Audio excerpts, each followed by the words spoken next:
আসসালামু আলাইকুম। আজ আমাদের রুহের খোরাক যোগাবো এই ছোট্ট আমলটির মাধ্যমে। আল্লাহর নবী হযরত সুলাইমান আলাইহিস সালামের সময়কালের কথা। তিনি একদিকে ছিলেন আল্লাহর নবী, অপরদিকে ছিলেন জগতের বাদশাহ। আল্লাহর হুকুমে পশু পাখি জিন পরীর উপরও তার রাজত্ব চলত। তিনি সবার ভাষা বুঝতেন। সুলাইমান আলাইহিস সালামের হুকুম মতো বাতাস তাকে তার ইচ্ছে মতো স্থানে বহন করে নিয়ে যেত। তিনি বাতাসের পিঠে চড়ে 2 মাসের পথ একদিনে পৌঁছে যেতেন। বাতাসের উপর ভর করে পৃথিবীর যে কোনো স্থানে গমন করা এবং বাতাসকে আদেশ করে যে কোনো কাজ করানো ছিল তার অন্যতম মুজিজা। একদিন খুব ভোরে এক লোক হযরত সুলাইমান আলাইহিস সালামের দরবারে এসে হাজির। লোকটি ছিল ভয়ে বিচলিত, চেহারা তার ফ্যাকাশে, থরথর করে কাঁপছিল তার দেহ। সুলাইমান আলাইহিস সালাম জিজ্ঞাসা করলেন, কি হে, তোমার এই অবস্থা কেন? ভয়ে কাঁপছো কেন? লোকটি বলল, হে আল্লাহর নবী, আমি যখন আসছিলাম তখন পথে দেখলাম আজরাইল দাঁড়িয়ে আছে আর তির্যক দৃষ্টিতে আমাকে পরখ করে দেখছেন। তার চোখে মুখে ভীষণ রাগ, মনে হলো আমার জান কবজ করতে চান।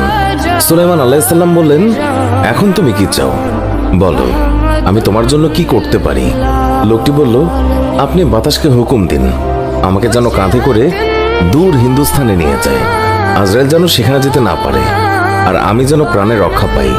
সুলাইমান আলাইহিস সালাম বাতাসকে হুকুম দিলেন, দ্রুত এই লোকটাকে হিন্দুস্তানে রেখে আসো। পরের দিন রাজ দরবারে মৃত্যুর দূত ফেরেশতা হযরত আজরাইল আলাইহিস সালাম উপস্থিত। সুলাইমান আলাইহিস সালাম তখন আজরাইলকে জিজ্ঞাসা করলেন, কি ব্যাপার, আমার লোকজনকে ভয় দেখাও কেন আজকাল? গতকাল দরবারে আসার পথে ওই লোকটার দিকে নাকি ক্রোধের দৃষ্টিতে তাকিয়েছিলে, সে তো এখন দেশ ছাড়া হিন্দুস্তানে পালিয়ে গেছে। আজরাইল বললেন, আল্লাহর কসম, গতকাল লোকটার দিকে আমি রাগের বশে তাকাইনি, বরং আমি অবাক হয়ে বারবার দেখছিলাম তাকে। কারণ আল্লাহ আমাকে আদেশ করেছিলেন দিনের মধ্যেই হিন্দুস্তানে এই লোকটার জান কবজ করতে হবে। আমি ভাবছিলাম কি করে সম্ভব, শত পাখা থাকলেও তো এই লোক আজকের মধ্যে ফিলিস্তিন থেকে সুদূর হিন্দুস্তানে যেতে পারবে না। কিন্তু আল্লাহর হুকুম পালনের জন্য যখন আমি হিন্দুস্তানে পৌঁছালাম, দেখলাম যে লোকটা ওখানে হাজির, কাজেই সেখানে তার জান কবজ করে এসেছি। তাকদীরের লিখন কেউই খনন করতে পারবে না। এত কিছুর পরেও তিনি মৃত্যুর কবল থেকে রেহাই পাননি। নির্দিষ্ট সময়ে তাকেও মৃত্যুর স্বাদ গ্রহণ করতে হয়েছে। হযরত সুলাইমান আলাইহিস সালাম হচ্ছে হযরত দাউদ আলাইহিস সালামের 19 জন পুত্রের মধ্যে অন্যতম। বাইতুল মুকাদ্দাসের নির্মাণ কাজ শুরু করেছিলেন হযরত দাউদ আলাইহিস সালাম, কিন্তু হযরত সুলাইমান আলাইহিস সালাম তা শেষ করেন। তার মৃত্যুর পূর্বে কিছু কাজ অবশিষ্ট ছিল, আর এই কাজ করার দায়িত্ব অবাধ্য জিনদের উপর ন্যস্ত ছিল। তারা হযরত সুলাইমান আলাইহিস সালামের ভয়ে কাজ করত। জিনরা তার মৃত্যু সংবাদ শুনতেই তৎক্ষণাৎ কাজ করা বাদ দিল, যার ফলে নির্মাণ কাজ অসমাপ্ত থেকে যেত। এই জন্য মৃত্যুর পূর্বক্ষণে তিনি মৃত্যুর জন্য প্রস্তুত হয়ে মেহরাবে প্রবেশ করলেন এবং ইবাদতের উদ্দেশ্যে লাঠিতে ভর করে দাঁড়িয়ে গেলেন।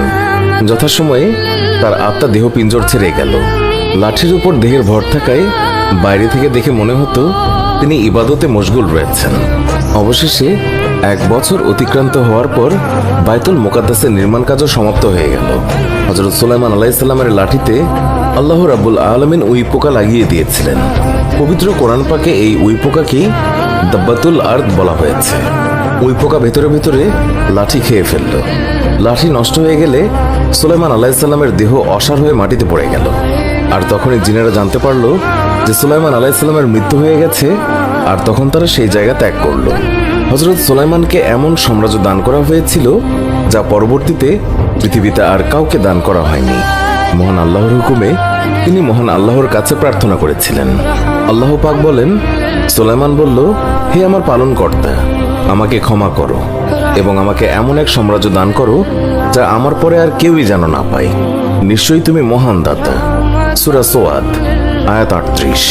প্রিয় দর্শক, এই ছিল আমাদের আজকের ভিডিও। আমাদের এই ভিডিও সম্পর্কে মন্তব্য জানাতে কমেন্ট করুন। ভিডিওটি ভালো লাগলে লাইক দিন।